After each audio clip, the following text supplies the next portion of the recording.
Já, velkomin í samtal á sunnudegi. Við sitjum hérna á sunnudagsmorgnum og ræðum í róligheitunum eitthvað mikilvægt mál. Ég nú bent á það áður að formið á þættinum er sótt til Ævars Kjartanssonar, þess mæta útvarpsmanns sem var með samtal á sunnudegi í háa herrans tíð. Og formið var þannig að hann tók einhvern málefni fyrir í nokkru þáttum og fekk með sér lóðs til þess að leiða sig áfram en bauð í hvert sinn nýjum gesti og það er einmitt formið á þessum þætti hér og við byrjum á því að fjalla verkalýðsbaráttu og lóðsiminn er Sigurður Pétursson sagnfræðingur.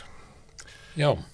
Við höfum talað upphaf verkalýðshreyfingarna með Þorleifi Friðriksssyni, við töluðum verkalýðsbaráttu á nýfrjálshyggjuárunum með Ögmundi Jónassyni. Við tölum lögfræðina í kringum stéttarfélög og vinnudeilur og sömuleyti af tilefni dagsins, það eru deila eflingar og samtök atvinnulífsins er meira og minna háð í dómsölum þess að dagana. Jú. Og svo fórum við yfir ójöfnuð sem er kannski kveikjan af verkalýðsbaráttu að rétta hlut þeirra sem ekkert eiga. Já, og mismuninn á þjóðfélögum þar sem að verkalýðshreyfingin hefur verið sterk og á sér hefð og þar sem hún er ekki sterk. Já, það kom vel fram í samtal okkar við Sigrúnu Ólafsdóttur félagsfræðing. En nú ætlum við að tala svona hugmynd sem hefur verið baráttumál verkalýðshreyfingarinnar lengi í eina öld eða svo. Velferðaríkið. Já, hugmyndin velferðarkerfið, hvaðan kemur hún, hverjir eiga þá hugmynd eða ber hana fram og það er auðvitað mikil tengsl við verkalýðshreyfinguna. Já. Til að glögga okkur þessu er hingað kominn Guðmundur Jónsson, sagnfræðiprófessor. Þetta er velkominn. Takk fyrir. Velkomin Guðmundur. Takk fyrir. Nú, velferðarkerfið og velferðarþjóðfélagið sem hluti af sögu 20. aldarinnar og hagsögunni. Við getum sagt að það hefur auðvitað orðið mikil skil á Íslandi þegar stjórnin er vinnandi stétta setur almannatryggingalöggjöfina 1936. Þó hún hafi verið takmörkuð og fullkomin að það náði þessi stjórn Alþýðuflokksins og Framsóknarflokksins á kreppuárunum að setja upp svona fyrsta, má segja, skrefið í velferðarþjóðfélaginu hjá okkur. Eða má ekki segja það? Já, þetta er mjög hefðbundin skoðun, skulle ég segja. Já. Að telja stóra áfangana í sögu velferðarríkisins á Íslandi með þessum hætti. Og einhverjum að tengja það við setningu laga alþýðutryggingar eða almannatryggingar. En við sagnfræðingar neyjumst þess að líta á þetta á svona mjög víðum, breiðum grundvelli og í stóru tíma sjónarhorni. Það sem kallað er verkalýðs sjónarmið varðandi sögu velferðarríkisins hefur verið viðmið, ríkjandi viðmið í sagnfræði og líka bara í stjórnmálum almennt og það má til sannsvegar færa að verkalýðshreyfingin og flokkar henni tengdir, sósíaldemókratar og sósíalistar hafi verið svona forystuafl í uppbyggingu velferðarkerfis á 20. öldinni. En ef við skoðum þetta í stærra sögulegu samhengi þá liggja ræturnar víðar því að velferðarkerfið varð ekki til 1936 eða 1946 þegar almannatryggingarnar voru settar. Ef við skoðum þetta bara í evrópsku samhengi þá er það að gerast seint á 19. öldinni að á stórþjóðunum er mikil félagsleg hreyfing í gangi það að standa fyrir alls konar umbótum út af því að það hefur orðið svo mikið röskun á lífi fólks, sérstaklega þessara verkalýðsstéttar í bæjum sem er að fjölga gríðarlega mikið og menn standa frammi fyrir alvarlegum vandamálum og það þarf að fást við þau.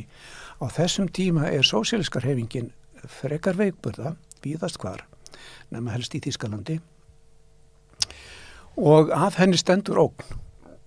Og Bismarck sér leikaborði, kanslari, að koma upp meðal annars svona tryggingalöggjöf meðal annars til þess að, eins og hann segir, að auka samstöðu í landinu og eiginlega draga úr hættunni ógninni sem stafar af sósíaldemókrötum sem að vaksa þarna mjög.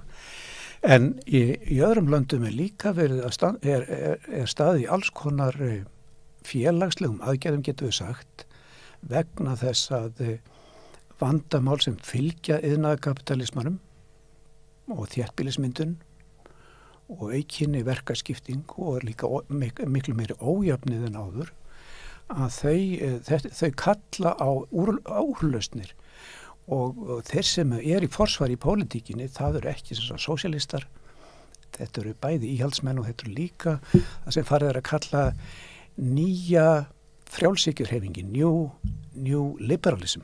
Já, svona miðjusinnaðir kannski að einhverju leyti, en þarna gerum við kannski svolítið greinanmun á svona borgaralegri hjálp og svo hins vegar ríkiskerfi. Já, akkurat. Eða kerfi sem byggt af verkalýðsfélögum. Já, og svo eru þetta sjálfshjálparkerfi verkalýðshreyfingarinnar, sjúkrasjóðir og verkfallssjóðir. Það má svolítið sjá í húsnæðiskerfum að til dæmis það þannig í Hollandi að við félagslega húsnæðiskerfi á rætur í þessu tíma sem þú ert að nefna.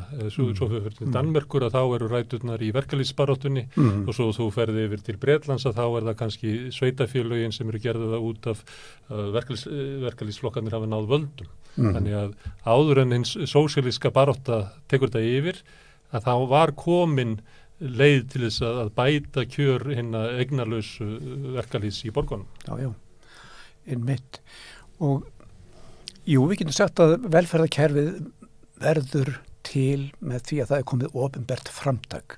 Þetta er svo sagt félagslega lausnir á vanda ólíkra hópa í samfélaginu.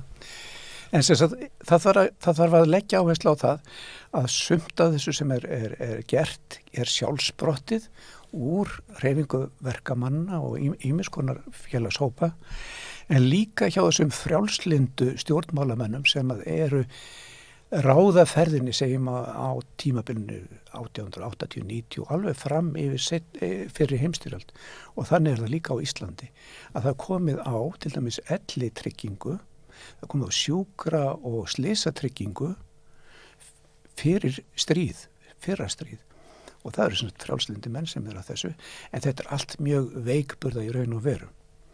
Og mesti drifkrafturinn eiginlega í svona félagslegri uppbyggingu hjá þessari nýju verkalýðsstétt íslensku sem að koma sér upp bara eiginlega sínu eigin velferðarkerfi, eða svo má segja, sínu eigin samfélagi, vegna þess að það ekkert opinbert framtak sem tilbúið til að leggja peninga eða krafta í þetta eins og stendur þá.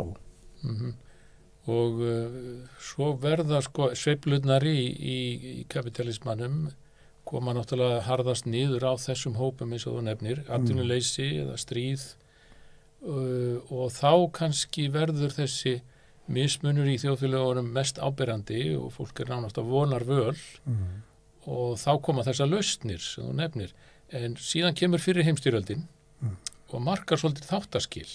Það ekki? Jú. Þá komast jafnaðarmannaflokkar nokkuð víða inn í ríkisstjórnir, í einhvers konar þjóðstjórnir og leið virðist vera að ríkið taki yfir ákveðin hlutverk, til dæmis í Danmörku og í fleiri ríkjum þar sem að jafnaðarmenn tíma minnstakosti ná áhrifum.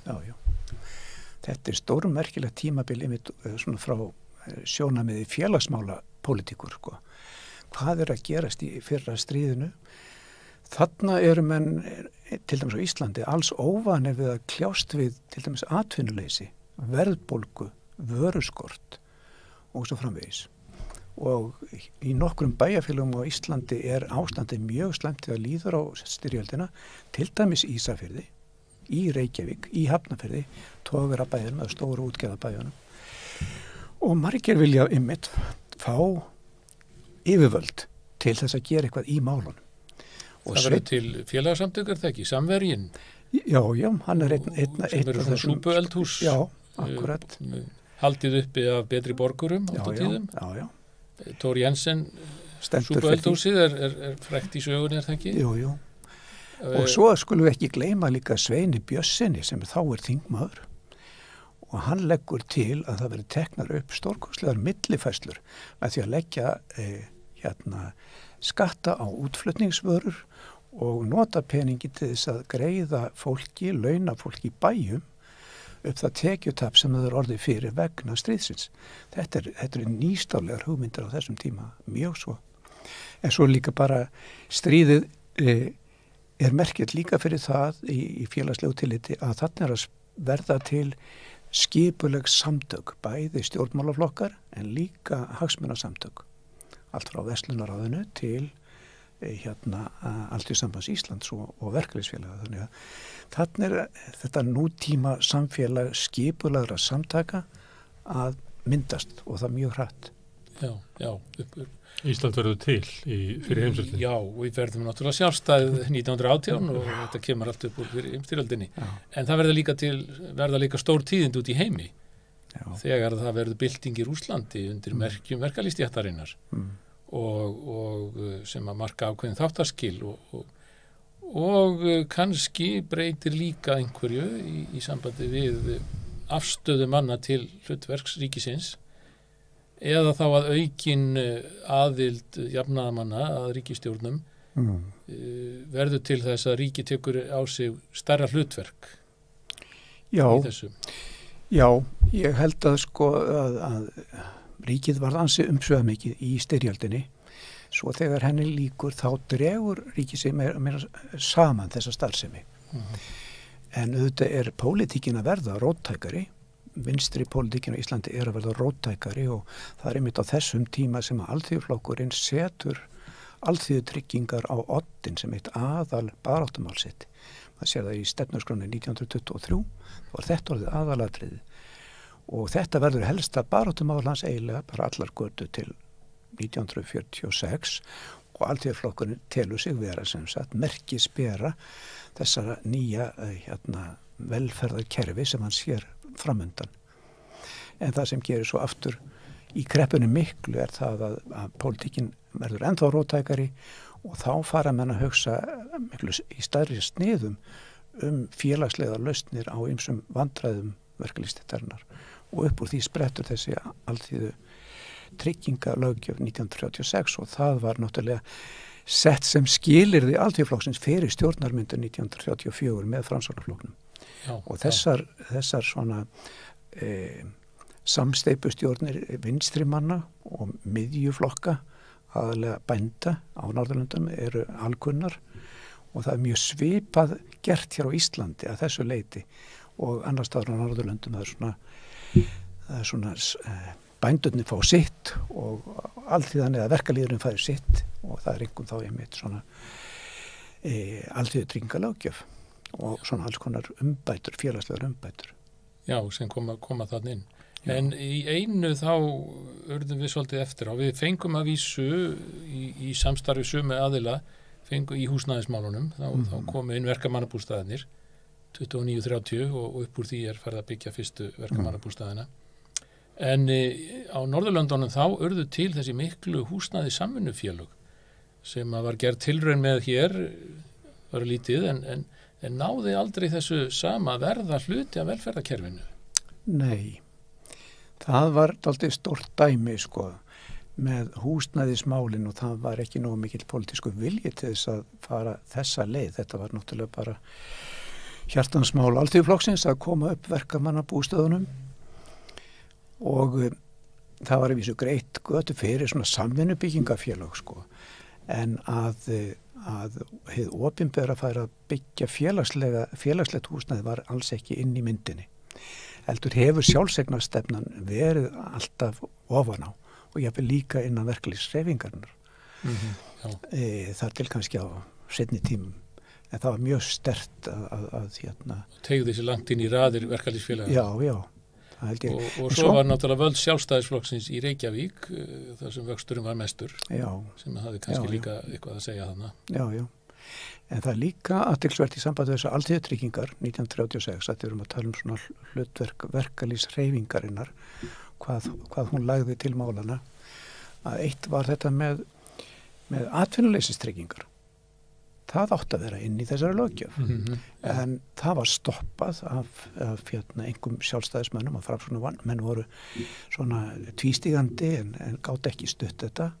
svo það var neðurstaðan úr þessum átökum þarna í 35-36 að atvinnuleysistryggingar náðu ekki fram. Þetta var þó mál sem var búið að nást fyrir löngu annars staðar á Norðurlöndum. Og það gerist ekki fyrir 1955 sem sagt á Íslandi að þetta næst fram. Ansi seint miðað við líka Bretland og Bandaríkja. Má ég spyrja þeim rökin gegn því? Af hverju Íslendingar ætti ekki að hafa atvinnuleysistryggingar eins og aðra þjóðir? Á þessum tíma, sko, þegar þessi umræði fer fram á þingi og það Thor Thors aðaltalsmaður Sjálfstæðisflokksins, að hann eins og sjálfstæðismenn almennt, hann leggur áherslu á það að ef yfirvöld eiga að beita sér í þessum málum þá að það fyrst og fremst að auka atvinnu fólks, fara út í atvinnuskapandi aðgerðir en ekki að greiða fólki bætur fyrir að gera ekki neitt. Það er svona grunn hugmyndin eiginlega. Og þetta hefur þá verið ráðandi líka 46 þegar að nýsköpunarstjórnin endur bætir almannatryggingakerfið mjög mikið. Einmitt. Að þá komu ekki heldur atvinnuleysistryggingarnar inn. Þetta var í frumvarpinu. Það var í frumvarpinu það líka? Já. En einmitt þetta var bara ekki, það var ekki pólitísku vilji til þess að ná þessu fram, sko. Og þó að Alþýðuflokkur og Sósíalistaflokkurinn sem þá náttúrulega orðið nokkuð sterkur berjast fyrir þessu svo næstu árin að þá hafa þeir ekki pólitískt afl til þess að ná þessu í gegn og það er ekki fyrir inn í stóra verkfallinu 1955. Einmitt. Og það segir okkur dálítið það hvernig ávinningar í velferðamálum nást fram á Íslandi vegna þess að hinn pólitíska hreyfing vinstri manna er miklu veikari en á Norðurlöndunum. Þá nást þessir ávinningar mikið til í gegnum baráttu verkalýðs hreyfingarinnar. Og einmitt ég held að sem sagt atvinnuleysistryggingar séu mjög gott dæmi þetta. Þeir nást bara í samningum sem sagt. Þetta er tillaga að með minnir þeirra sem þetta var einhver sáttanefndar leggur þetta fram. Og það voru mjög skiptar skoðunir að því best veit þetta meðal verkafólks, sko. Skynarlega kannski því að þau þurftu að borga fyrir þetta líklega með minni hækkun. En mitt þurftu þá að slá þá af kaupkröfum. Þetta var svona gagnrýnisatriði við samningana. En sem er alltaf eftir á að hyggja þegar verið að semjum réttindi þá er alltaf sumir vilja bara að fá krónur og aura. En eftir á þá var þetta túlkað sem stór sigur og mikill áfangi svona þegar tíminn leið frá. Má ég aðeins byrja því að þú varst að tala svona rætur hugmyndir velferðaríkið sem hann aftur fyrir sósíalismann til borgaralegra afla og mannúðar afla sem rúmast inn í borgaralegu hreyfingu. En þú nefndir að Bismarck hafi brugðist svona við meðal annars til þess að reyna að draga úr vexti sósíalistaflokksins og Sigurður nefndi svo byltinguna í Rússlandi 1917 sem að það er svona þessi ógn af rauðu hættunni að það sé að borgara, hvort er það þannig að borgarstjettin leiðir inn velferðaríkið vegna þess að því ofbýður misrétti kapitalismans eða gera þau af ótta við það að ef þau gera það ekki að þá muni rauða hættan ná völdum. Já, þetta er neyðast þau til að vera góð eða eru þau góð? Já, þetta er mjög góð spurning, sko, allstaðar held ég. Þá er það þessi togstreita milli íhaldsamra afla í samfélaginu og þeirra sem eru róttækir vinstra megin, hvaða sjónarmið eiga að vera leiðarljósi í félagslegum umbótum. Hjá íhaldsmönnum er það að draga úr sundrungu, auka samstöð í samfélaginu, draga úr stéttaríg. Þetta eru þau orð sem oft eru notuð. Og við sjáum það hjá einstökum mönnum hér á Íslandi á fyrstu áratugum 20. aldarinnar sem að leggja til einmitt félagslega tryggingar í þessu skyni. Þetta eru alls ekki róttækir menn. Þetta eru einmitt frjálslyndir borgaralega sinnaði menn. Ágúst Á. Bjarnason vil ég nefna til dæmis og fleiri. Þorsteinn Þorsteinsson sem var hagstofustjóri. Þeir mæla mjög fyrir svona tryggingum, almennum tryggingum og það eru þessi sjónarmið sem eru þarna ofarlega hjá þeim sem er alltaf önnur heldur en hjá. Og er það orðað þannig að það séu til varnar félagslegri upplausn eða? Þeir tala að auka samstöðu og draga úr söndrungu. Það er svona leiðarhnoð hjá þeim. Ójöfnuðurinn leiði til félagslegri upplausnar. Já, þeir kannski ekki nefna ójöfnuð. Nei, þeir tala ekki ójöfnuð eða stéttaríg. Stéttaríg reyndar. Jú, kannski að draga úr honum. Það var mjög mikið talað stéttaríg einmitt í fyrri heimsstyrjöldinni. Já, það virkilega mikið sko. Já. Og þá voru komin þessi. Það var svona í fyrsta skipti áberjandi sem að það kemur upp.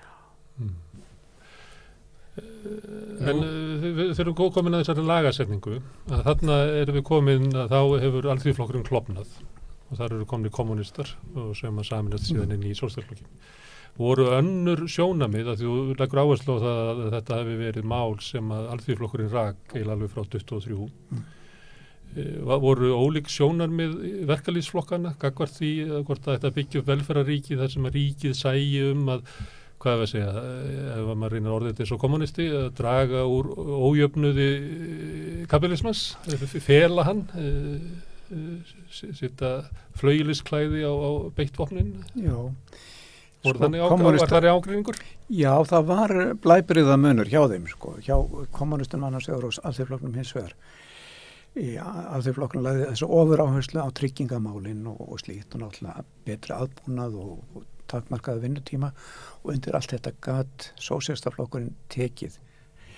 En það er samt alltaf þessi krítík, vinstri krítík í Sósíalistaflokknum það að þessar félagslegu umbætur og almannatryggingar séu eins og svona plástur, svona vera að draga úr sárustu neyð án þess að komast að rótum vandans sem er hið kapitalíska þjóðfélagskerfi og þetta má heyra alveg strax þarna á 4. áratugnum og Halldór Kiljan Laxness nefnir þetta þegar hann er að ritrýna frægt rit einmitt William Beveridge sem var breskur embættismaður sem var fenginn til að búa til tillögur nýtt félagsmálakerfi í Bretlandi og hann gagnrýnir einmitt Beveridge á þessum nótum og svo aftur tekur þetta sig upp á tímum 68 kynslóðunar þegar svona vinstri róktækni fer að færast mjög í vöxt og þá var akkurat þessi tónn slegin. En þetta var aldrei ríkjandi, þetta er jaðarskoðun. Nei, þetta er frekar jaðarskoðun, já. Já, þetta með plástrana. Með plástrana, já, einmitt. Og verkalýðshreyfingin svona sem heild eiginlega er á vagni velferðarríkisins alla tíð og er ennþá að tala þannig eins og hún sé til þess að verja tilraunir til þess að veikja velferðarríkið. Já, en það var náttúrulega alltaf verið vangaveltur og kannski ólíkar skoðanir uppi innan verkalýðshreyfingarnar hversu mikla áherslu á að leggja á félagslegu réttindin og svo aftur kaupið og kaupkröfurnar.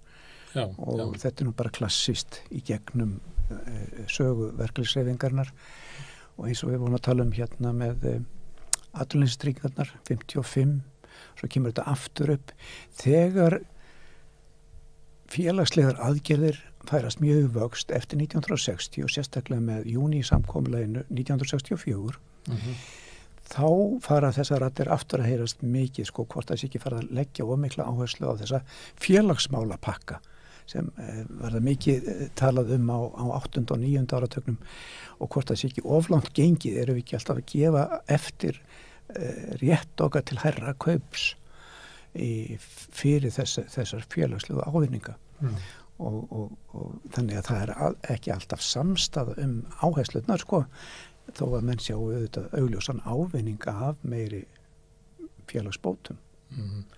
Við komum kannski að þessu aftur og eftir mér langar til að spóla aðeins tilbaka aftur í þá seinni heimsstyrjöldina sem hafði þetta líka mikil áhrif efnahagsleg og félagsleg og þá gerist það 1945 að breski verkamannaflokkurinn vinnur óvænt stór sigur í kosningum og þá er það undir eiginlega nýrri, má segja, umbóta stefnu þar sem að keynesismin kannski kemur fram og auðvitað hugmyndir Beveridge, lávarðar var það ekki, að nota skattkerfið til að dreifa auðæfum þjóðfélagsins miklu meira heldur en var gert áður.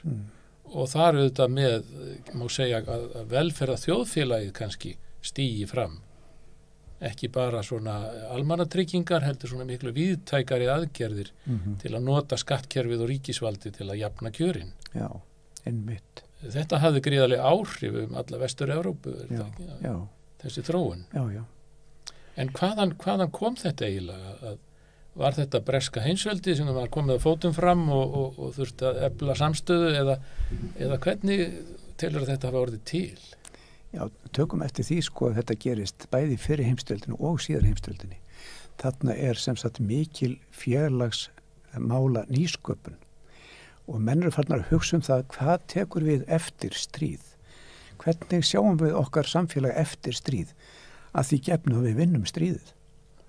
Og það það sem menn að hugsa þá þegar 41-42 í Bretlandi og reyndar víða, en þetta verður náttúrulega algjörlega byltingarkenndar þessar hugmyndir hans Beveridge, að því það eru svo víðtækar og hann að hugsa sér sem sagt almanna tryggingar og eins líka tvinnar þetta saman við atvinnubætur og svo framvegis og að rétturinn sé universal, að hann gildi jafnt fyrir alla óháð tekjum eða stöðumanna. Og þetta sé fjármagnað fyrst og fremst með ríkissköttum. Og þessar hugmyndir ná eyrum manna hér á Íslandi og það nefnd í gangi á stríðsárunum og það maður að nafni Jón Blöndal sem hann var skrifstofustjóri hjá Tryggingastofnun ríkisins og hann var framamaður í Alþýðuflokknum, hann var í vinstri armi Alþýðuflokksins og mikill hugmyndasmiður og hann fékk tíma og næði og peninga til þess að vinna að tillögum endurnýjun félagsmálakerfisins á grundvelli hugmynda sem var kallað félagslegt öryggi. Það var merkimiðin sem var notaður allt þetta batteri á þessum tíma, félagslegt öryggi. Sem er eiginlega hægri merkimiði? Nei, ég held að... Svona gegn félagslegri upplausn? Nei, ég held ekki, sko. Þetta er hugtak, velferðarkerfi eða velferðaríki, það var alltaf komið í hérna pólitísku umræðu hér á Norðurlöndum. Það var ekki að tala það, sko. Nei, Norðurlöndum og Bretland. Það var þetta öryggisnet. Eins og þetta orð velferðaríki var komið í pólitíska umræðu á Þýskalandi á 19. öldinni, en það merkti dálítið annað þá, sko. Að það dálítið sagði í kringum það. En þetta stórmerkilegt hvað Íslendingar eru fljótir að tilenga sér nýjustu hugmyndir í félagsmálum og hann tvinnar þessar hugmyndir sín og tillögur býr til frumvarp fyrir félagsmálaráðherra sem að tvinnar saman einmitt hugmyndir Beveridge og hugmyndir Keynes og þetta alveg stórkostlegar tillögur það að tengja almannatryggingarnar, atvinnustofnun ríkisins og annað slíkt til þess að tryggja sem mesta atvinnu þáttöku landsmanna. Það gert ráð fyrir sem sagt atvinnuleysistrygingum en það líka gert ráð fyrir ráðningarskrifstofu að stuðla sem mestri atvinnu þáttöku landsmanna því að hann gerir sig grein fyrir því að svona víðtækt kerfi almannatrygginga fær ekki staðist fjárhagslega nema þessi mikil atvinnu þáttaka. Þannig það atvinnutrygging allt eins og svo atvinnuleysistryging þannig að þú getur farið á ráðningarskrifstofu ríkisins og fengið vinnu. Það mikið talað á svona undanförnu einmitt atvinnutryggingu en sem eitthvað sem við ættum heila að fara að skoða að ríkið myndi búa til störf. Já, það var nú ekki hugsað þannig að mann getur farið á þessar skrifstofu og fengið starfið en ríkið átti sannarlega að sjá að halda uppi að tryggja stuðla að fullri atvinnu. Já, þannig að þetta mjög merkilega trúatriði allra flokka á Íslandi í raun og veru næstu áratugina að ríkið sé ábyrgt fyrir því að halda uppi atvinnu í landinu og stefnuskrá allra ríkisstjórna held ég einmitt. Í næstu 50 árin og það má segja það að því að íslenska hagkerfið keyrðist svo upp og atvinnustigið var svo hátt, yfirleitt. Það koma atvinnuleysis tímar en þeir eru frekar stuttir og þetta almenna atvinnuleysi er ekki þekkt hér á landi almennilega fyrir ég myndi segja svona 1990. Þá verður sko verulegt atvinnuleysi þegar það fer upp í 5% og það telst mikið hér á landi. Þannig að meðan stjórnvöld tryggja svona hátt atvinnustig þá er verkalýðshreyfingin tilbúnari að sætta sig við minni félagsleg réttindi í trausti þess að fólk skaffi sér tekjur með mikilli vinnu. Mér finnst þetta vera dálítill þráður í svona afstöðu manna til félagslegra réttinda áratugum eftir stríð. Og stjórna því að íslenska velferðarríkið er sumuleyti ólíkt því sem er á Norðurlöndum. Já, það er það. Þar sem það er hærra atvinnuleysstig, þar auðvitað kalla mann eftir og krefjast aukina félagslegra réttinda til þess að tryggja bara lífskjör sín sko. Og það svona dregst við höldum þarna eftir. Það er skrifstofstjórinn Jón Blöndal eða ekki? Jú. Hugmyndir hans sem að þú ert auðvitað hrifin af, þetta ákveð stórvirki sem hann gerir. Já. Hvað er það ólíkt til dæmis því sem verkamannaflokkurinn í Bretlandi var að gera? Eða var hann meira og minna að ná saman þeim hugmyndum í eitt stórt frumvarp? Ég held að tryggingahluti tillagna Jóns Blöndals hafi verið mjög svipaður og hjá Beveridge. En það sem var merkilegt við Ísland var hvað þetta voru heildstæða tillögur. Þú veist, ekki bara tryggingamálin, heldur líka atvinnumálin og að stjórna heildar eftirspurninni í anda hugmynda Keynes.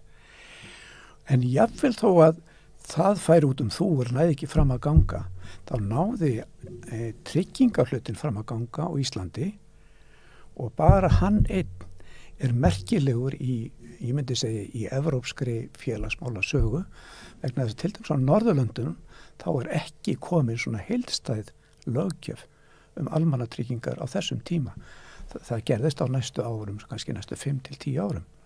Þannig að þetta er mjög merkileg.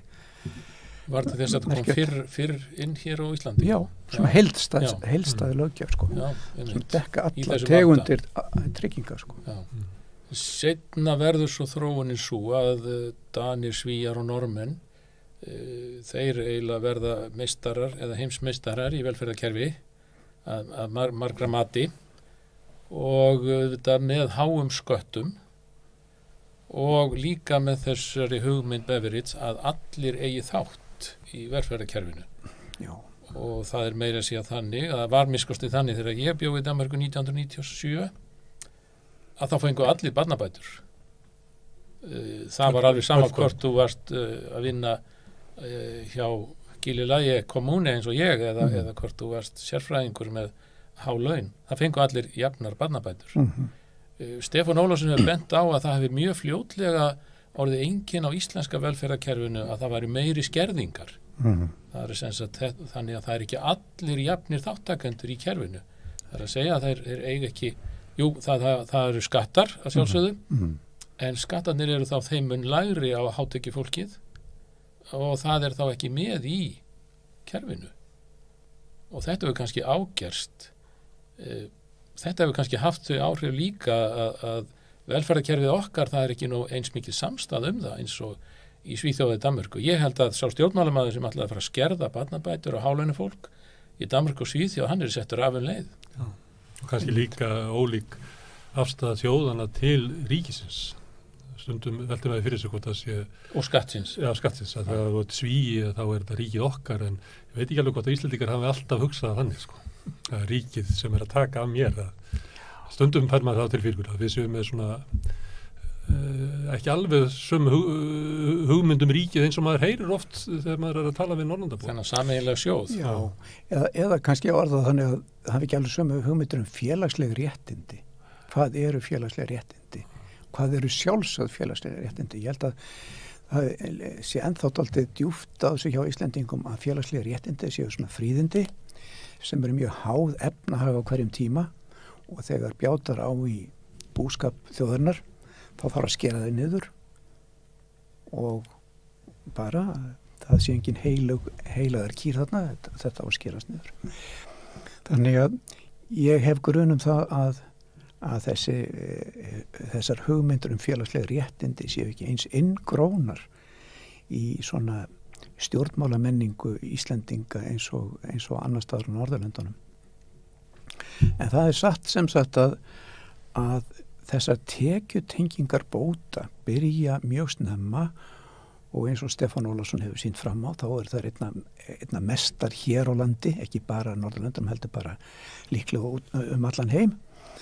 Og þetta byrjar eiginlega strax með almannatryggingunum sem sagt ellilífeyrinum með lögunum 1946 vegna þess að sjálfstæðismenn þeir semja við Alþýðuflokkinn, það alveg Alþýðuflokkur og sjálfstæðisflokkur sem semja og þeir segja að þetta of dýrt kerfi svona eins og þeir að leggja til, það þarf að skerða bæturnar og það gerst strax 46 og síðan nokkrum árum seinna einmitt farið að tekjutengja barnabæturnar og það mjög athyglisverð umræða sem fer fram á Alþingi einmitt að mér minnir þarna meðbygg 7. áratugarins og þá það ekki endilega þannig að vinstri menn vilja ótekjutengdar bætur nema síður sé Finnbogi Rútur stígur fram og segir hvernig á maður að útskýra það fyrir fólki að hálauna maður fái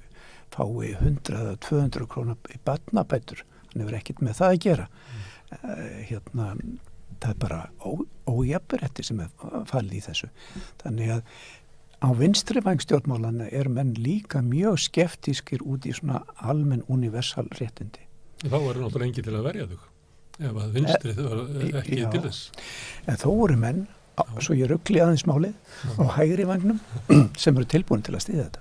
Eins og? Já, Gísli Jónsson, merkilegu stjórnmálamaður og lét mikið til sín taka í sambandi við félagsmálun á Alþingi á þessum árum.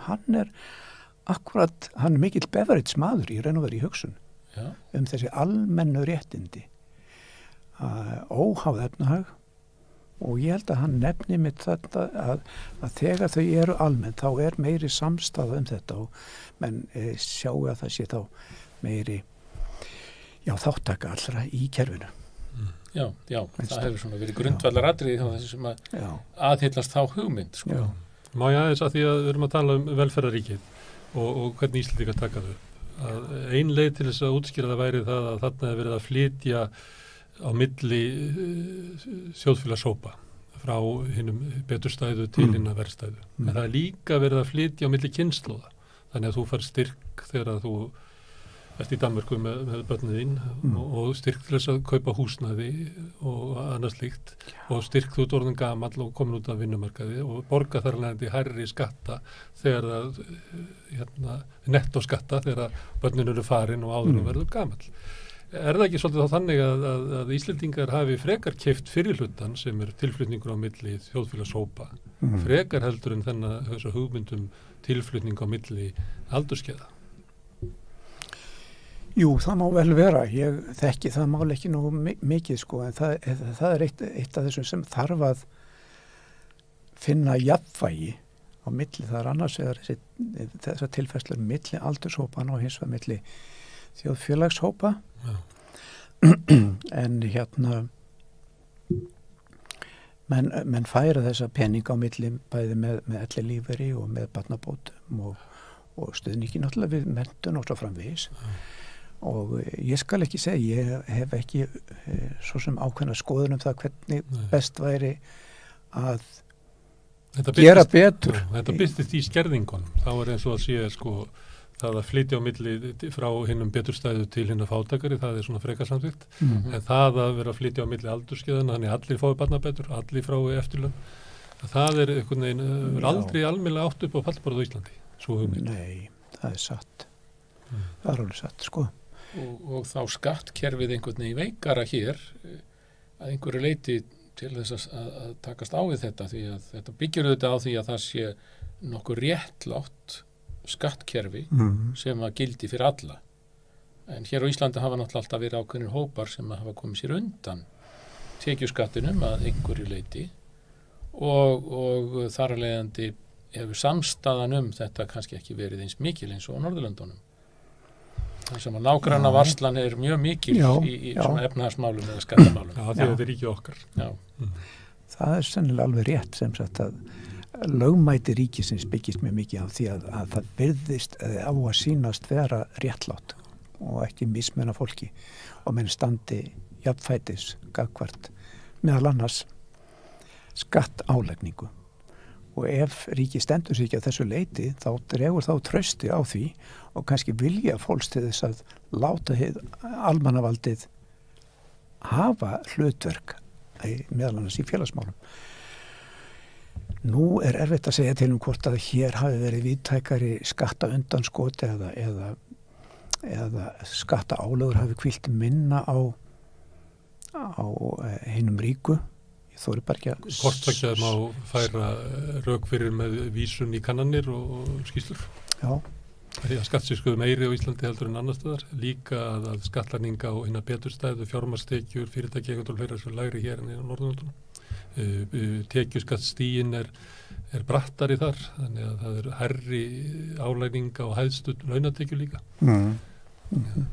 Sömuleitum á Já, og kannski ættum við þá aðeins að snúa okkur að síðustu 40 árum frjálshyggju. Þegar þessi stóra hugmynd fer í vörn. Þegar þessi stefna, þegar velferðarkerfi fer í mikla vörn og þessi stefna sem þú lýsir að fjármagns skuli ekki skattleggjast eins og aðrar tekjur. Það hefur svona haft mikil áhrif á þjóðfélagið síðustu áratugina og umræðuna. Já, það hefur Ísland fann þetta náttúrulega ekki upp að skattleggja fjármagnstekjur bara á 20% meðan atvinnutekjur eru skattlagðar frá kannski 30 upp í 40-45%. Og rökin eru þau náttúrulega að slíkt eigi að stuðla að auknum fjárfestingum og það sé ekki hamlandi fyrir einmitt hagvöxtinn. Og svo er hitt að Ísland er ekki eyland og menn fara þá bara með peningar sína annað ef skattlækningin er miklu meiri hér. Það eru svona rökin oft fyrir þessu. Það þekkjum við þessi skattasamkeppni sko. Hvenær er það að gagnrýna velferðarríkið? Hvenær myndur þú segja að það farið í svona í vörn? Í harða vörn. Já. Ég myndi nú ekki segja að fara í harða vörn fyrir eftir 1985-90 þó að nýfrjálshyggjan svo kallað sé farin að láta mikið að sér kveðast svona 1980 þá sýnist mér nú að gagnrýni hennar hafi freka beinst að hagstjórn, efnahagsstjórn landsins og með óða verðbólgu í bakgrunni og vitlausar fjárfestingar og kannski að ríkið að vasast í ýmsum málum þannig að ætti ekkert að vera fást við og svo framvegis. En hörð gagnrýni á velferðarkerfið er ekki áberandi á þessum árum. Hvorki hjá þessum ungu áköfu nýfrjálshyggjumönnum né Jónasi Haralds sýnist mér sem var nú guðfæðir þessara hreyfingar hér á landi. En svona 1990 þá fer tónninn að harðna og það tengist náttúrulega því að Ísland er komið í efnahagslægð, mjög erfitt í ríkisfjármálunum og ríkisstjórnin stendur frammi fyrir miklum vandræðum og þá er gripið til þess ráðs að skera niður í félags- og heilbrigðismálum og það kemur í hlut Alþýðuflokksins nýrri ríkisstjórn Viðeyjarstjórninni að standa fyrir miklum niðurskurðið á þessum vettvangi. Sighvatur og Jóhanna Sighvatur í heilbrigðisráðuneytinu meiri skerðingum og jafnvel upphafið af sveltistefnunni sem gjaldtaka heilbrigðiskerfinu sem að Sighvatur en svo sveltistefna hélt svo áfram þó að kemur góðari. Já, svo fer nú að rætast úr svona 1994 og 1995 atvinnuleysi fyrir að minnka og tekjurnar að aukast hjá ríkinu og líka bara Íslendingar að sigla út úr þessari haglægð sem er búin að vera í 5, 6, 7 ár og þá fer nú að vænkast hagur ríkisins og það má sjá það á þarna síðustu árum aldarinnar að það er svona aðeins farið að rofa til og aðeins farið að bæta í félagsmála kerfið. En það er alveg gríðarlegur ágreiningur og átök í stjórnmálunum og milliflokkana þetta og sérstaklega vinstri flokkarnir telja að það hafi ekki verið gengið nú rösklega til verks að bæta upp þessa miklu skerðingu sem hafði orðið og eiginlega hámarki ná þessar deilur finnst mér með öryrkjamálinu svo kallaða þegar öryrkjabandalagið fer í mál við ríkið út af tekjutengingum örorkubóta þar að segja að örorkubótalífurinn skerðist vegna tekna maka og það undarlega gerist er að Hæstiréttur dæmir öryrkjabandalaginu í vil. Þetta er mjög lítinn fögnuð þetta var gríðarlega merkilegt mál já. Og ríkisstjórnin átti náttúrulega að vinna úr þessu áfalli, getum við sagt það var ekki gert á neitt svona ríkmannlegan hátt gagvart öryrkjunum og það var skilgreind einhver lágmarksbætur þarna til þess að koma til móts við þennan dóm en þetta segir okkur eiginlega hvernig ástandið er. Það er gríðarleg óánægja með velferðarkerfið. Og líka því að á þessum tíma er að vinna á hugmynd sem stundum er kölluð samkeppnisríkið. Það er að segja að samkeppni á alþjóðlegum grundvelli muni tryggja Íslandi veglegan sess með bæði efnalega og félagslega ef þeir fylgja þessari, ég var að segja, nýfrjálshyggju stefnu alþjóðavæðinguna og þá er samkeppnisríkið orðið svona alternatív hugmynd fyrir velferðaríkið og menn tala eiginlega samkeppnisríkið sem nýja velferðaríkið og þetta heyrist oft á þessum árum og upp úr aldamótunum en svo fjarar hún höfða út þegar nærdregur 2008. Já.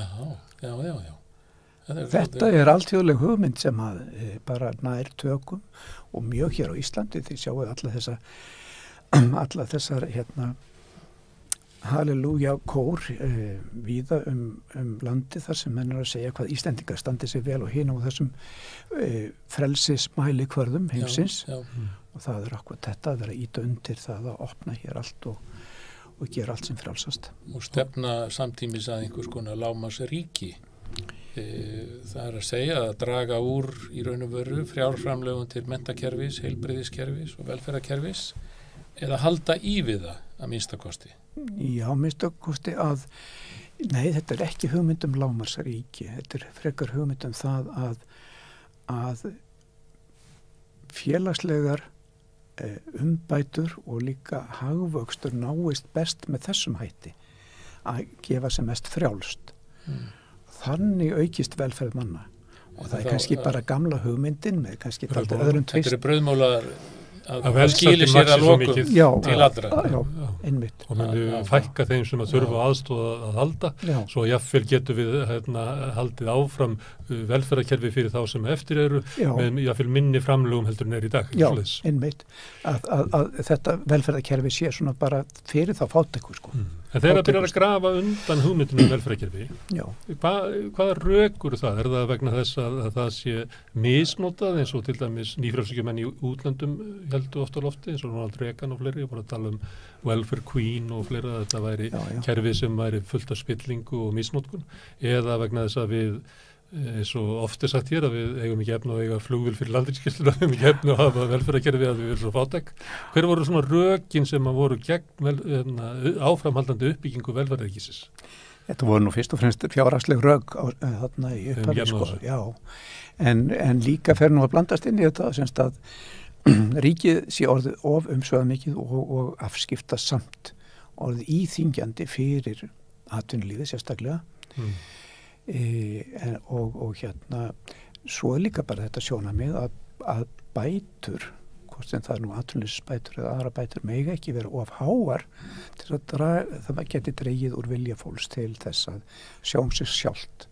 Ólafs Thors-rökin það er bara ákveðin grundtótt sem er alltaf og er ennþá, því að það eru ennþá mjög ólíkar hugmyndir hver eiga að vera svona grunngildin í velferðarkerfinu sko, að sjálfstæðismenn líta á þetta sem fyrst og fremst tryggingakerfi. Þegar eitthvað bjátar á menn verða fyrir áfalli að þá komi þetta öryggisnet til skjalana og svo hini sem leggja áherslu á þessi félagslegu réttindi þess að tryggja lífskjara bætur yfir alla línuna. Ákveðin lífskjara sem sagt trygging, ekki bara til þess að grípa hina sem að verða fyrir áföllum. Þetta er ennþá mjög sterkt held ég í stjórnmálahugsuninni.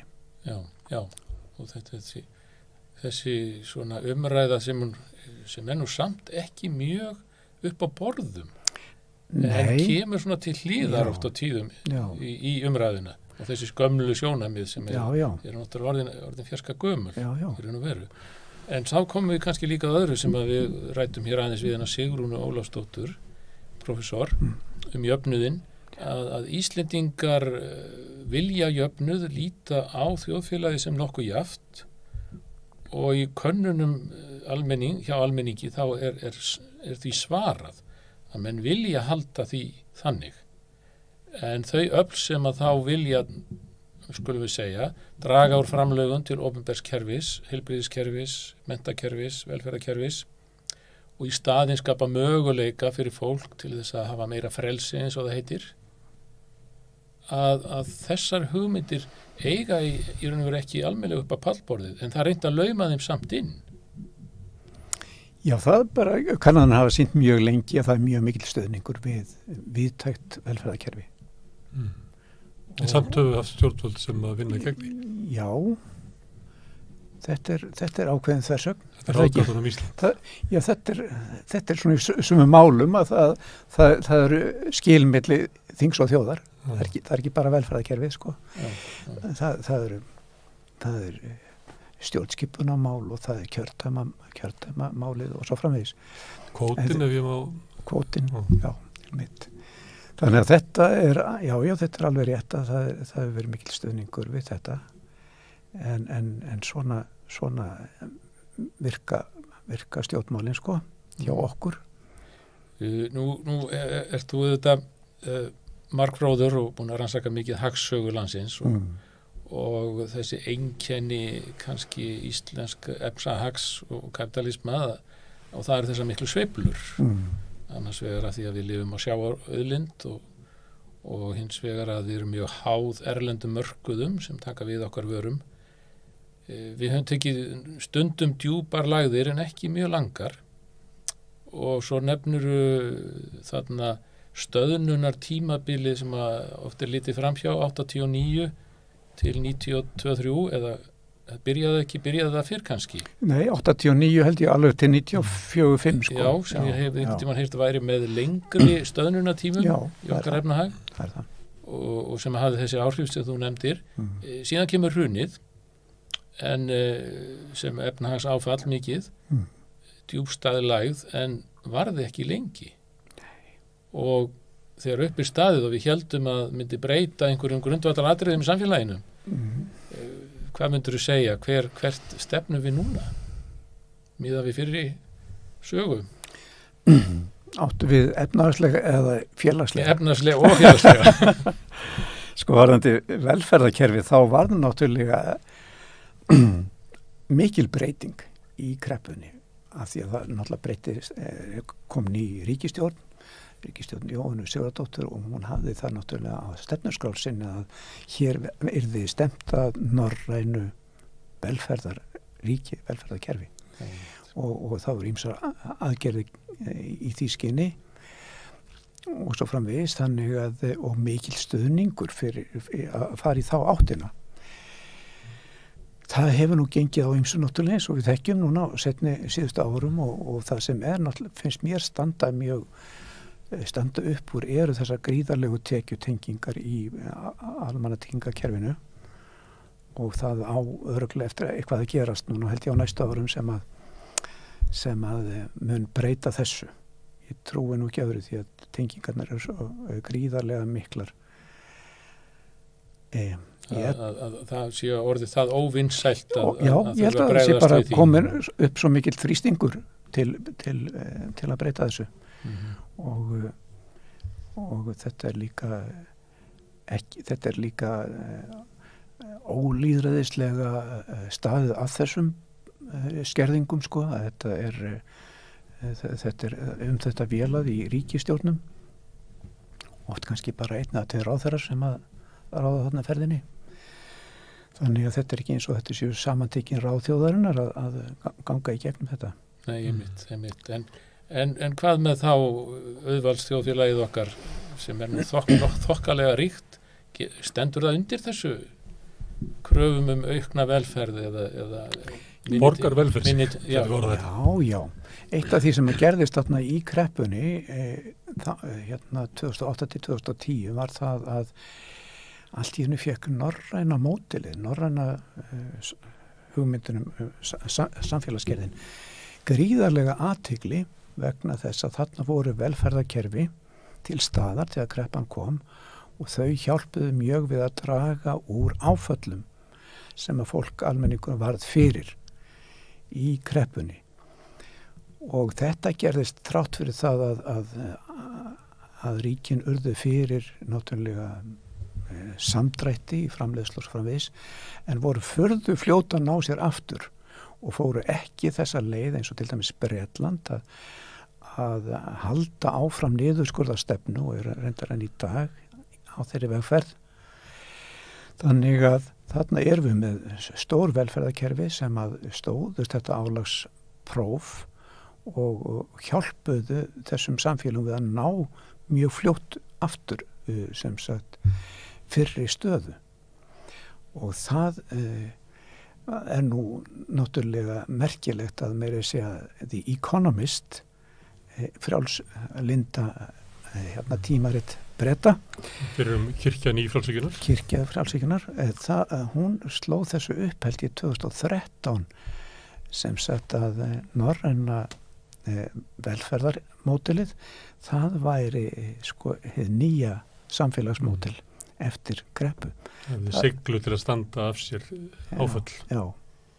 En að því vorum að tala aðeins almenning og stjórnvöld áðan svona ólíkt viðhorf.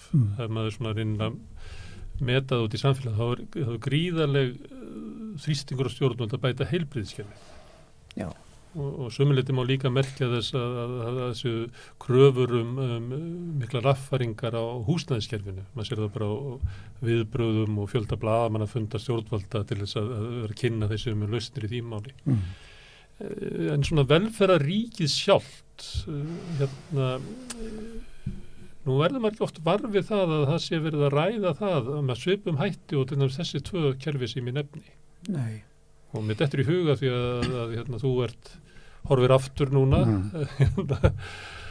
farin að nálgast lok þíns starfsferils og þá oft gerist það að menn svona horfa aftur og vilja draga saman einhverja reynslu og þekkingu og færa nú tímanum. Að þér finnst eins og, ég skynja það á svona fyrirlesturíðum og fleira, að þér finnist að við ættum kannski aðeins að velta fyrir okkur velferðaríkinu, hvort að við getum bætt það og hvort að það væri kannski lausn á þeim vanda sem við erum að glíma við. Já. Nú er ég að spyrja Guðmund Jónsson, ekki kannski sagnfræðinginn heldur borgara í íslensku samfélagi. Já. Já, það er alveg rétt að það er mjög lítil umræða velferðaríkið almennt sem svona þjóðfélagsgerð. Svona undirstöðurnar, bæði pólitískar og siðferðilegar og efnahagslegar, hvernig þessi samfélagsgerð er búin til og á hvaða stoðum hún hvílir. Og það er kannski ekkert skrítið í íslensku stjórnmálaumræðu að því hún er yfirleitt ekki á svona, ef að segja, filosófiskari nótunum, eins og kannski meira í Svíþjóð eða Danmörku, þar sem að svona, þessi grundvallar atriður oft rætt mjög mikið. En það væri óskandi að slík umræða væri öflugri hér á landi og þá held ég líka að komi betur í ljós hver eru grundvallaratriðin sem við erum að deila hvar liggja átakalínunar? Og að því að það eru náttúrulega ólík sjónarmið, ekki bara það hvað ríkið almannavaldið á að vera viðtækt, heldur líka einmitt þessi félagslegu réttindi, hvað eru félagslegu réttindi og er sjálfsagt að tekjutengja á hvaða grundvelli hvað réttlætir það við tekjutengjum bætur með þeim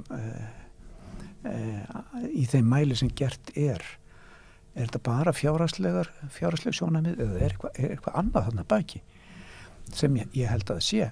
Þannig að mér finnst að við að ræða meira svona grundvallar sjónarmið sem að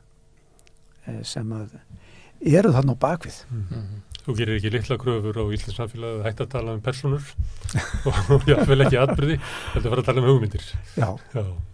Held ég sé. En við erum nú að reyna það svona efna til þessar umræðu En ég var hugsað til þess að tala að út í Geysar núna verkalýðsátök og stéttarátök sem að í öllum fjölmjölum er eiginlega stilt upp bara sem átök á milli persóna og það er eiginlega engin áhuga að skoða kjör fólksins sem að þarna er verið að deilum og enn síður hugmyndina sem leggja þar að baki Þannig að það var nú bara hæðast af Íslendingum Já, einmitt og þetta er alveg satt og að þetta er kannski löngum verið svo í íslensku stjórnmálaumræðu nema fyrir utan svona einstaklega gloppur eða ljósgeisla sem hafa komið inn svona öðru hvoru. Já, ég nefnilega hef verið að skoða þetta talsvert undanfarnum árum Ísland í samanburði hinn Norðurlöndin svona á hugmyndalega planinu hverju svona grunn hugmyndir og þá er ég að reyna að komast að einhverjum svona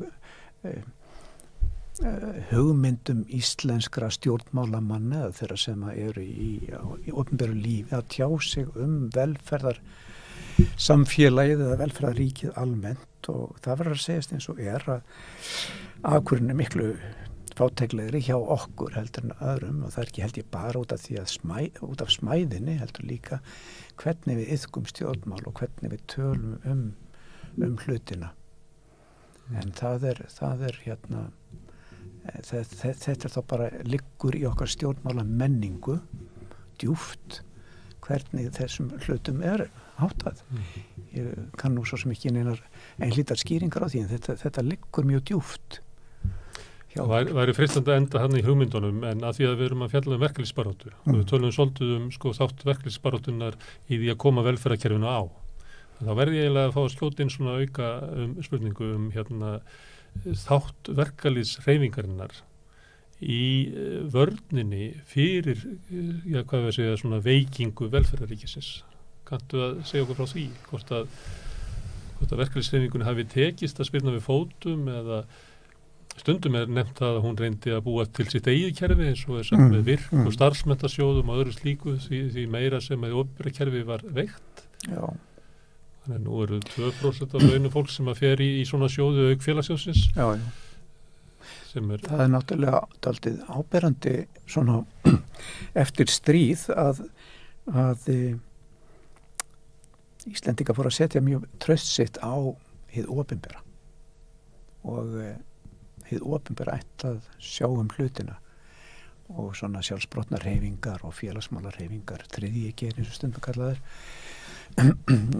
hann hefur ekki verið eins öflugur hér á landi eins og víða annar staðar alls konar sjálfshjálpar samtök og líknar samtök og góðgerðarsamtök mannúðar samtök af ýmsu tagi það er löngheð fyrir þessu til dæmis á Norðurlöndum tala nú ekki Bretlandi það eru kostir og gallar við það þegar menn þurfa að stóla á slíkan stuðning sem er ekki vís heldur bara fyrir góðvilja annara en þetta líka ég held þetta ég vera með og hjálpa til að glæða þann skilning eða hugsun hjá fólki að sína samlíðan sína öðru fólki tillitssemi og hjálpsemi ég held að það sé bara að finna góða þetta sé ekki, við getum ekki varpað allri ábyrgð á eitthvað ópersónulegt vald þarna yfir okkur. Að við búum til samfélagið og millum okkar með verkum okkar, Já. þáttöku Já. í samfélaginu. Það held ég. Og þá spurningin hlutverk verkalýðshreyfingarinnar.